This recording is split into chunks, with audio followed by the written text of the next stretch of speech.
اور پھر حج میں 3 سٹیجز آتی ہیں اللہ کی کلوزنس حاصل کرنے کے لیے، جس میں سب سے پہلے ہے طواف۔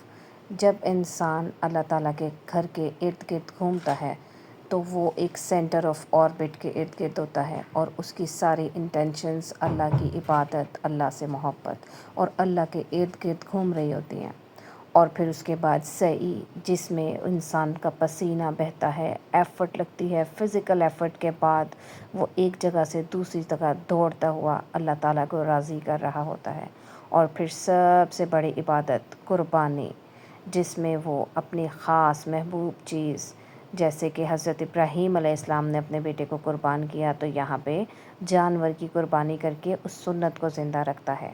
اب ان تینوں عبادات کی روح کو ہم کیسے زندہ رکھ سکتے ہیں اپنے گھر رہتے ہوئے، ہم کیسے ان کا ایسنس حاصل کر سکتے ہیں، اس کو دیکھتے ہیں۔ تو سب سے پہلے طواف کے لیے ہمیں اللہ کو سینٹر آف اٹریکشن رکھتے ہوئے اپنی ساری برائیوں کو چھوڑنا ہے، اپنے وقت کو اللہ کے لیے وقف کرنا ہے، اپنے پیسے کو اللہ کے لیے وقف کرنا ہے، اپنی نالج کو اللہ کے لیے وقف کرنا ہے۔ اس کے لیے سعی کی طرح فزیکل ایفرٹ لگے گی، آپ کو مینٹل ایفرٹ لگے گی، اور پھر قربانی دیتے ہوئے آپ کو اپنا وقت، اپنا پیسہ، اپنی ہر چیز اللہ کے لیے قربان کرنی ہے۔ اللہ نے حضرت ابراہیم علیہ السلام کو خلیل اللہ کہا، کیوں؟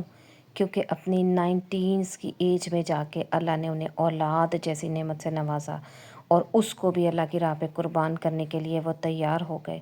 تو آپ سوچیں آج کیا چیز اپنی آپ اللہ کی راہ پہ قربان کریں گے؟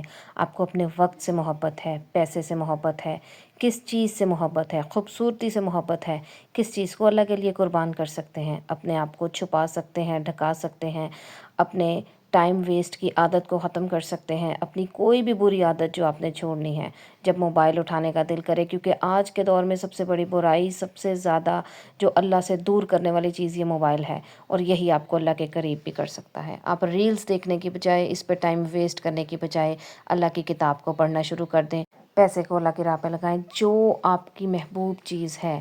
کہتے ہیں نا، آپ کا جو بھی اسماعیل ہے اس کو مار دیں، یعنی کہ جو آپ کے اندر آپ کی محبت دنیا کی سب سے زیادہ جس چیز کے لیے ہے نا، اس محبت کو نکال دیں اللہ کے لیے، اور اپنے رب کو راضی کر لیں۔ یہ 10 دن آپ کو آپ کے رب کو راضی کرنے کے لیے بہت خاص ہیں۔ اس کے بعد اللہ سے دعائیں مانگیں۔ حضرت ابراہیم علیہ السلام نے کیا دعا مانگی تھی؟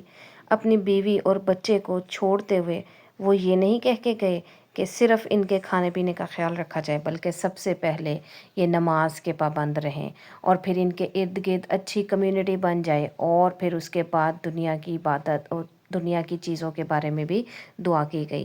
ہم کیا کرتے ہیں؟ ہم سب سے پہلے اللہ سے گھر مانگتے ہیں، گاڑی مانگتے ہیں، دنیا مانگتے ہیں، اور آخر پہ جا کے کہتے ہیں کہ تھوڑا سا دین بھی مل جائے۔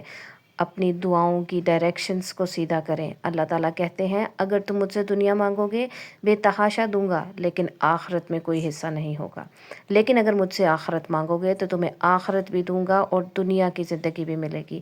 سو اللہ سے اپنی آخرت کی بہتری، اپنی اولاد، ان کے لیے دین، یہ سب کچھ مانگے، اور اس کے بعد اپنی دنیا بھی مانگے۔ صحابہ ان 10 دنوں میں مارکیٹ میں نکل جایا کرتے تھے اور تکبیرات پڑھتے تھے تاکہ دوسرے لوگ بھی سنیں اور تکبیرات پڑھیں۔ تو اپنے گھروں میں اونچی آواز میں بچوں کے سامنے چلتے پھرتے تکبیرات کا ورد کریں، تاکہ بچوں کو بھی پتہ ہو کہ ان دنوں میں ہمیں زیادہ سے زیادہ تکبیرات پڑھنی ہیں۔ سیکنڈلی، اپنے اور اپنے رب کے بیچ میں سے یہ لینگویج بیریئر کو ختم کریں، اپنی زبان میں دعائیں مانگیں، اپنے دل سے دعائیں مانگیں، اور جو دعا دل سے نکلتی ہے کہتے ہیں کہ وہ اثر رکھتی ہے۔ تو اپنی زبان میں اپنے رب سے دعائیں مانگیں، یہ تو سنت انبیاء بھی ہے۔ اور پھر سب سے امپورٹنٹ چیز کیا ہے؟ قربانی دیں، اور تبھی آپ اللہ تعالیٰ کے تقوی تک پہنچ سکتے ہیں۔ وہ قربانی آپ دیکھیں گے کہ آپ کو اس سال کس چیز کی قربانی دینی ہے۔ Answer the call of Allah, reset your life before the year ends. Practice for your final standing on the day of judgment. And lastly, prove your love through a conscious, painful sacrifice. The days are here. The miqat is crossed. Press the green button to attend the call from Allah. اللہ تعالیٰ آپ کو، مجھے اور ہمارے گھر والوں کو توفیق عطا فرمائے کہ ہم ان دنوں کا بھرپور فائدہ اٹھا سکیں۔ اللہ تعالیٰ آپ کا اور میرا حامی و ناصر ہو۔ اللہ حافظ، جزاک اللہ۔